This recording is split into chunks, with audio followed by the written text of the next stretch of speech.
This is always an interesting one. It comes up every once in a while. It's like any kind of strategy in the market, Paul, where it's not relevant all of the time. In fact, there were years worth of time between the financial crisis and the pandemic where the carry trade was essentially nil, a push in almost every major pair, and it's not really relevant. It's been relevant the last couple of years, but it's especially relevant right now because it's changing. We don't always have an interest rate environment that's changing, and so we don't always have a carry trade dynamic that's changing. And so if you wouldn't mind, before we dive into the numbers and how this really works practically, why don't you give people a more high-level kind of conversational, we're at the bar, how does the carry trade work, just in terms of like interest rate dynamics between a dollar and a yen, or any example you want to use? Yeah, sure. If we're ever at the bar talking about carry trades, maybe someone hit me. It happens too frequently. Yeah, I don't know what bars you're going to, but no. So the carry trade is really just think about the differential in interest rates. Is basically what you're getting paid or paying to hold that position overnight. And you think about it, when you're trading in currency, you are long one currency and you are short the other. So if I am long dollar yen, I am long dollars and short yen. So basically, I get the dollar interest rate overnight, and I pay the yen interest rate overnight, and the difference is what I either collect or pay on the overnight. And very simply put, people who are who are trying to take advantage of the carry trade, are attempting to profit from it, are looking at buying currencies with higher interest rates, and then essentially financing that long position with a short currency in a region that has a low interest rate, and hoping that, and we'll get into the price dynamics in just a second, but essentially that the price dynamics are a push, and I'm getting 4.5% in the US, and I'm paying 50 bips in Japan, so a spread of 4%. But also you pile on top of that the fact that there is often leverage with forex pairs, and you might be putting up a 5% margin rate for that dollar yen. Now you're talking about having $1,000 whatever in your account, and potentially making a 4% times that leverage there. But keep in mind that price action risk is very real, can overwhelm those carry trade profits very quickly and create further gains if the exchange rate goes in your favor, or losses if the forex pair goes against you. More on that in just a second. Diving a little bit deeper, can you tell me about overnight funding rates? Because there's the carry trade and there's overnight funding rates that are kind of a part of it. I would almost say okay, I'm an options trader, and then there's vol. It's like it's the same organism. Like if I'm an options trader, I'm either long or short vol. Same here with overnight funding rates. It's part of the carry trade, right? Yes. Yeah. It tells you basically what is that interest rate differential. It tells you what you're either going to pay or you're going to receive. And I think you did a good job on the slide of saying, in the platform, what it shows you, the swap bid, the swap offer. You just simply, if you're short Euro USD, for instance, your swap bid is 0.49. If you're long Euro USD, your swap offer is 0.91. So that's in pips. I think we're going to get into an example a little bit later, but that's what it is. So it's the overnight funding rate is a combination of your TomNext, that's your interest rate differential, and your admin fee, which is a really small portion of it. I think when you work out the math, it's less than a pip, less than a tenth of a pip sometimes, depending on the pair. From tastyfx, correct me if I'm wrong, you're the guy that knows this stuff. It's 0.5% annually. Yes, 0.5% annually, and you take the spot rate at 4 p.m. Central. Very cool. Eastern. And if you want to do the math, you can look at TomNext rates and admin fees and interest rates and how the math actually works. For all intents and purposes, the swap bid is essentially the overnight rate for short positions. The swap offer is the same for long positions, and it's measured in pips, the same as the spread, the same as you're looking at, P&L oftentimes. Oh, I made 50 points here times my lot size, everything else. But let's start to look at some real examples, because we're doing this segment on a Wednesday, which takes into account the weekend roll.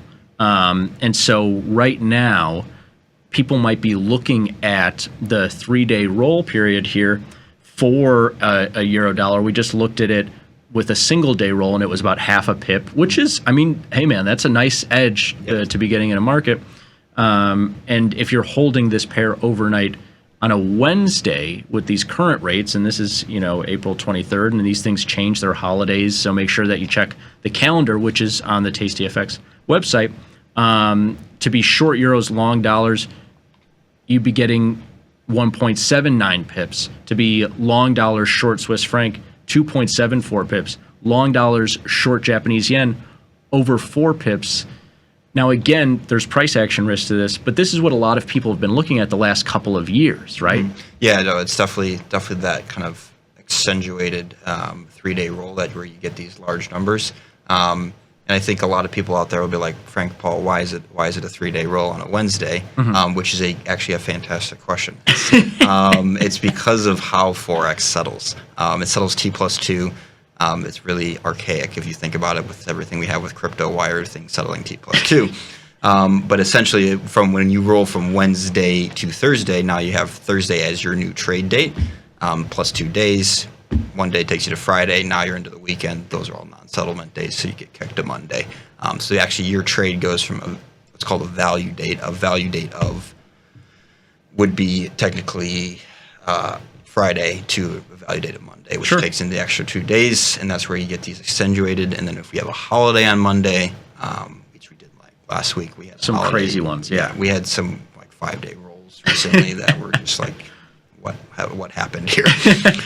Which is, but at the end of the day, it is cool, archaic as it may be, and hopefully we're moving towards a T+0 situation at some point, where if you're holding overnight on Friday, you're getting paid the weekend roll period there.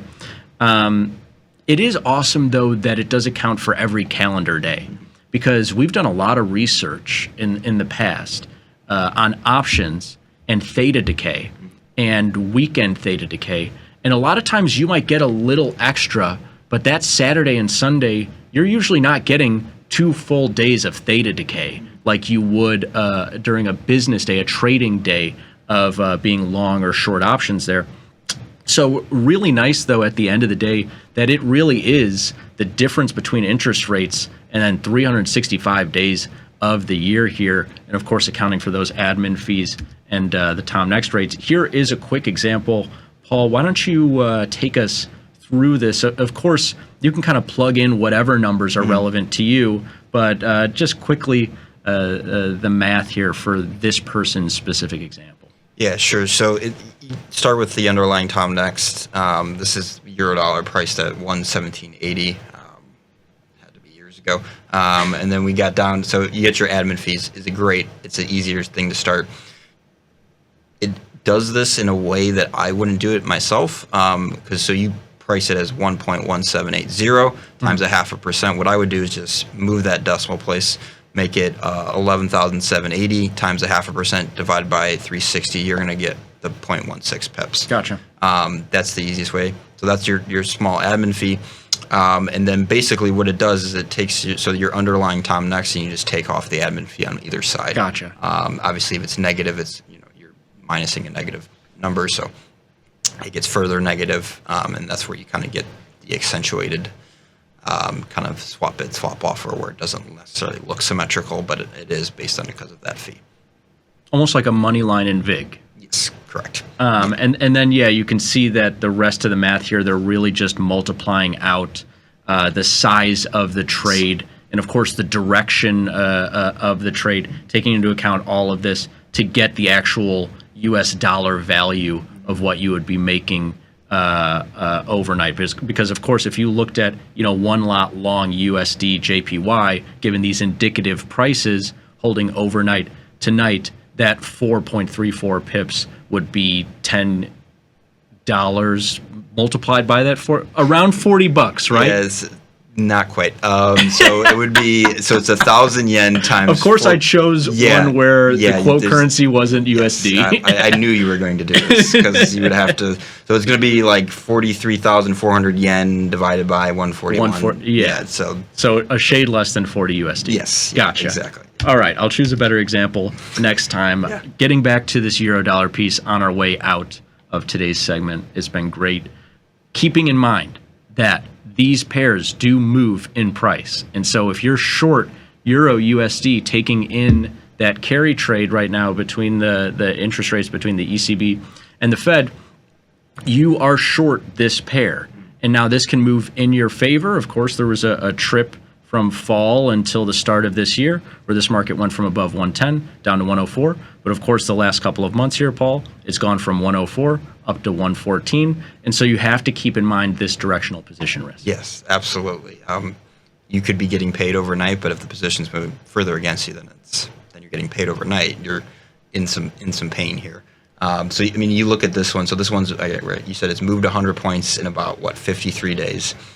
In 53 days, you're collecting half a point a day. Mm-hmm. So that's 250 points maybe. You're not collecting enough for it to really work. Kind of apples to apples. It works really well when the market's also going in your favor or just flat. If it aligns with your opinion, that's great. Also, if it's a lower volatility time, it might be better for this as well.